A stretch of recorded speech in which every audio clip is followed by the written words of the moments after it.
Подписывайтесь на канал Здоровье и будьте здоровы, и мы начинаем. Проблемы с суставами – это не диагноз. Они могут быть вызваны самыми разными причинами, от чрезмерной нагрузки при занятиях спортом до серьезных травм и нарушений, ограничивающих подвижность, и часто имеют системный хронический характер. Однако есть общие рекомендации по питанию, которые помогут улучшить состояние суставов. Самые полезные продукты. Капуста, брокколи богата бета-каротином, витамином С, фолатами, железом, калием. Важно, если уж и отваривать брокколи, то делать это совсем слегка, а лучше вообще есть ее в сыром виде 2-3 раза в неделю. Морковь – еще один из важнейших источников витаминов, прежде всего бета-каротина, и она должна быть в меню ежедневно. Ее можно есть и сырой, но не повредит и вареная морковка. Зелень. Петрушка, укроп, кинза, зеленый лук. В зелени много кальция, солей фолиевой кислоты, железа, витамина С. Единственное ограничение касается шпината и его близкого родственника щавеля. При подагре, например, от них лучше отказаться. Остальной зеленью нужно приправлять блюдо каждый день. Сельдерей – богатый источник калия, да еще и с отличными противовоспалительными свойствами. Полезные корнеплоды и зелень есть нужно непременно с сырыми 3 раза в неделю. Бананы тоже помогут ликвидировать дефицит калия. Если нет проблем с лишним весом, все-таки банан довольно калорийный фрукт, можно есть по банану каждый день или не реже 3 раз в неделю. Это та сладость, которую больные артритом могут себе позволить не только с удовольствием, но и с пользой. Имбирь обладает мощным противовоспалительным действием. И калия в нем тоже очень много. Поэтому сдабривать блюда имбирем можно и нужно. В общей сложности в неделю надо съедать 10 сантиметров корня имбиря. Заодно укрепите иммунитет перед лицом осенних простуд. Заливное. Заливное холодец. Желе на основе мягких хрящей животных и рыбы очень полезны для восстановления соединительной ткани в наших суставах. Фактически это самый доступный источник коллагена и глюкозаминогликанов, кирпичиков нашей соединительной ткани и суставной жидкости. Супы. При больных суставах нельзя использовать для их приготовления жирный и насыщенный экстрактивными веществами бульон, поэтому предпочтительнее вегетарианские, на овощном или грибном бульоне, а также молочные, рыбные, фруктовые или крупяные. Не реже 2 раз в неделю. Рыба. Жирные сорта рыбы, лососевые, палтус, треска, свежая сельдь, содержат жирные кислоты, но в данном случае они полезные.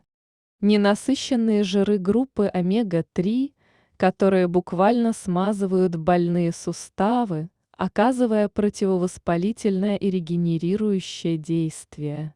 Больным ревматоидным артритом полезно устраивать рыбный день 2-3 раза в неделю. После пары месяцев рыбной диеты вы непременно заметите, что состояние и подвижность суставов улучшилось. Важно! Рыба должна быть не консервированной и не соленой. Салаты из свежих овощей или винегрет. Заправляем исключительно растительным маслом, никаких майонезов. Каши из любых круп, кроме бобовых.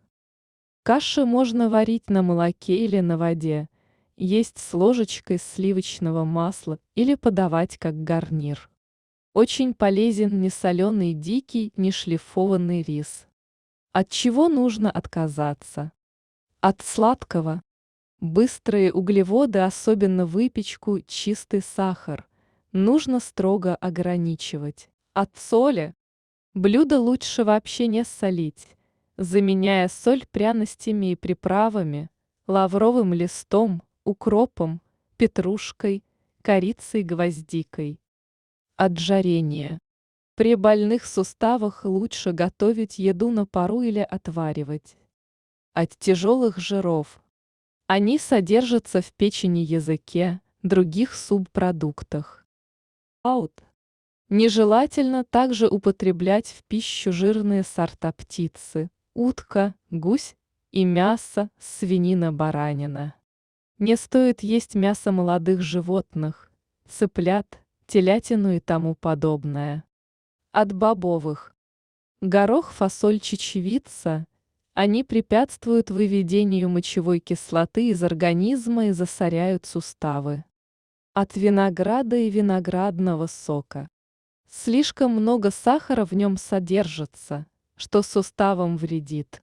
Но даже при соблюдении правил питания не всегда удается накормить суставы в полной мере. Ведь с возрастом потребность в необходимых веществах возрастает, метаболизм снижается, а естественные источники не всегда могут их нам компенсировать, чем можно дополнить ежедневный рацион. Артродиетическое питание. Это современный способ обогатить свой рацион необходимыми веществами. Артродиеты, представленные в аптеках, как правило, содержат витамины С и Е3 группы В, минералы селен, медь, кальций, марганец, цинк.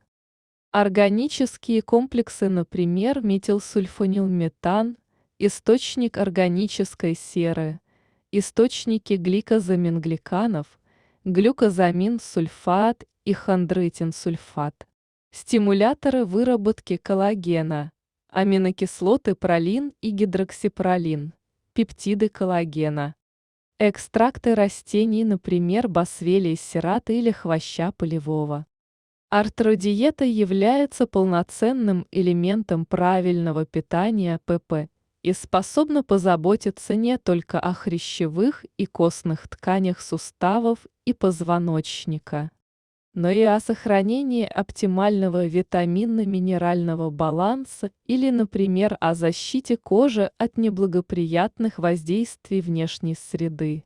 Объясняется это в первую очередь наличием источников коллагена в составе, а коллаген, как известно, белок молодости и красоты. Какую артродиету выбрать, решать вам. А мы делимся рецептами блюд, которые поддержат здоровье ваших суставов. Заливное с 2 видами рыбы. У заливного главным показателем мастерства повара считается прозрачный бульон, тогда и желе получается кристально-прозрачным.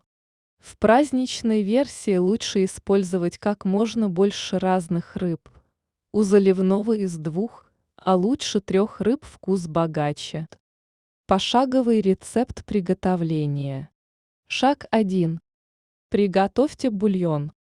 Подготовленный рыбный набор, из голов удалите глаза и жабры, все промойте под проточной водой, выложите в кастрюлю, залейте 1,8 литра воды. Шаг 2. На среднем огне доведите до кипения и уменьшите огонь до слабого. Посолите, снимите пену. Положите в бульон крупно нарезанный лук, сельдерей, корень петрушки, морковку. Варите при слабом кипении 45 минут. Шаг 3. Положите в бульон лавровый лист, перец горошком и варите еще 15-20 минут. На этом закончим ролик. На канале можете найти много интересных видео о пользе продуктов и растительностях, а также о болезнях и способах их лечения. Поэтому прошу, не забудьте подписаться на канал и нажать на колокольчик. Еще буду благодарна, если поделитесь роликом родными и близкими. С вами был канал Здоровья.